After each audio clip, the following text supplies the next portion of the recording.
इस लेक्चर में हम एक्सरसाइज 2.2 का क्वेश्चन नंबर 1 का 5th पार्ट डिस्कस करेंगे। तो देखते हैं क्वेश्चन को।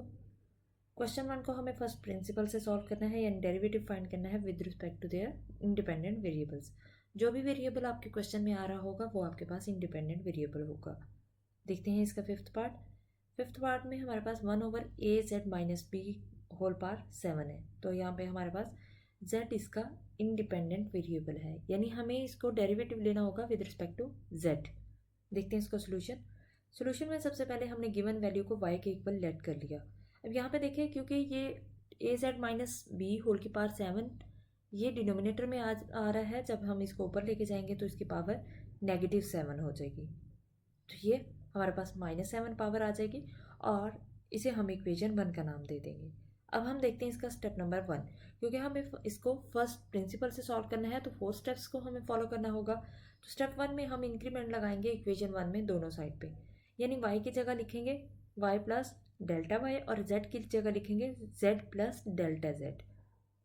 क्योंकि यहाँ पे ब्रैकेट आ रही है तो ब्रैकेट जब हम खोलेंगे ये a बाहर है, ये इन दोनों से मल्टीप्लाई हो जाएगा। तो हमने ये मल्टीप्लाई करके लिख दिया।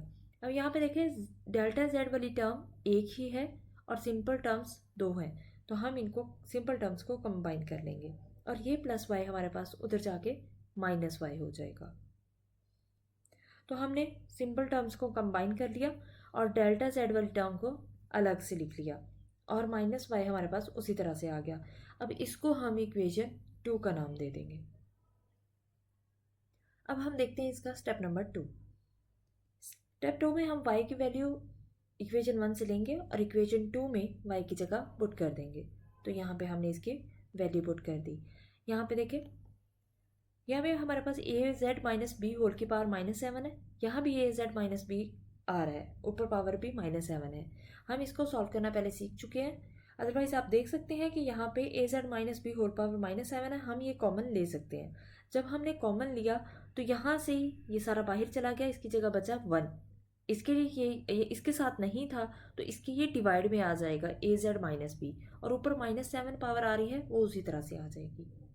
अब यहाँ पे देखिए इसके बाहर भी आपके पास az-b होल पावर 7 आ रही है और ये भी आपके पास सेम वैल्यू आ रही है, तो हम इसको कॉमन ले सकते हैं।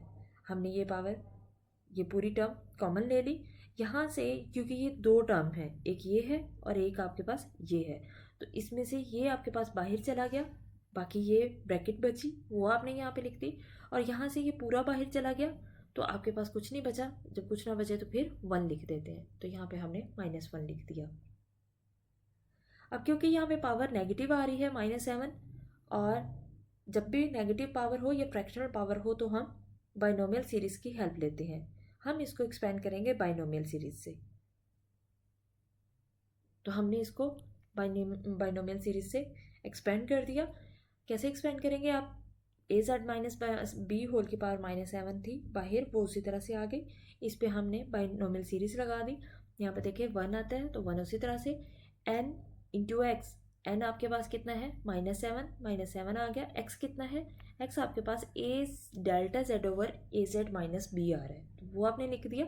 अब जहाँ पे n होगा वहाँ पे -7 आ जाएगा और एक्स स्क्र यानी a delta z over az-b का होल स्क्र आ जाएगा, प्लस आप ऑन लिखेंगे और आपके पास लास्ट टर्म -1 आ रही थी वो उसी तरह से आ गई।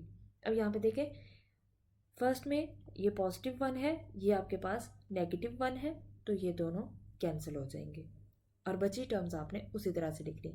यहाँ पे देखें az ओवर, यहाँ पे डेल्टा z की पावर कितनी आ रही है 1 आ रही है, यहाँ पे डेल्टा z की पावर कितनी आ रही है 2 आ रही है, और नेक्स्ट टर्म में ये पावर बढ़ती जाएगी, तो हम डेल्टा z कॉमन ले सकते हैं। तो हमने डेल्टा z बाहर कॉमन ले लिया। जब कॉमन लिया तो यहाँ से ये डेल्टा z बाहर चला गया, ये टर्म बाकी उसी तरह से आ गई, ये पूरी टर्म वैसे ही आएगी। यहाँ पे a ओवर az-b का होल स्क्वायर आएगा, क्योंकि डेल्टा z a की पावर 2 है, एक बाहर चलेगी तो आपके पास एक बच गई जो आपने साथ लिख दी, प्लस अप टू सॉन उसी तरह से आ गया। अब हम देखते हैं इसका स्टेप नंबर 3। स्टेप 3 में हम दोनों साइड को डेल्टा z से डिवाइड कर देंगे। तो हमने डेल्टा z से दोनों साइड को डिवाइड कर दिया। अब जो डिनोमिनेटर में और न्यूमिनेटर में डेल्टा z आ रहा है दोनों में, तो ये इससे कैंसिल हो जाएगा। हमने इसको कैंसिल कर दिया। अब हम देखते हैं इसका स्टेप नंबर 4। स्टेप 4 में हम लिमिट अप्लाई करेंगे दोनों साइड पे, डेल्टा z अप्रोचेस टू 0। हमने लिमिट अप्लाई की। जब लिमिट लेफ्ट साइड पे अप्लाई होगी तो ये बाय डेफिनेशन क्या बन जाएगा, dy/dz। हमने इसको dy/dz लिख दिया। यहाँ पे देखिए डेल्टा z नहीं आ रहा तो ये टर्म उसी तरह से आ जाएगी। इस पूरी टर्म में भी डेल्टा z नहीं है, ये पूरी टर्म भी हमने उसी तरह से लिख दी। यहाँ तक ये टर्म उसी तरह से आ जाएगी, ये हमने उसी तरह से लिख दी। यहाँ पे डेल्टा z आ रहा है, इसकी जगह 0 आ जाएगा। अब यहाँ पे देखिए plus up to so on वैसे आ गया। यहाँ पे देखिए जब 0 इस पूरी टर्म से मल्टीप्लाई होगा तो इस सारे को क्या कर देगा, 0 कर देगा। जब ये 0 हो जाएगा, पूरी टर्म 0 हो जाएगी तो आपके पास सिर्फ ये वाली टर्म बाकी बचेगी। तो हमने ये टर्म लिख दी यहाँ पे।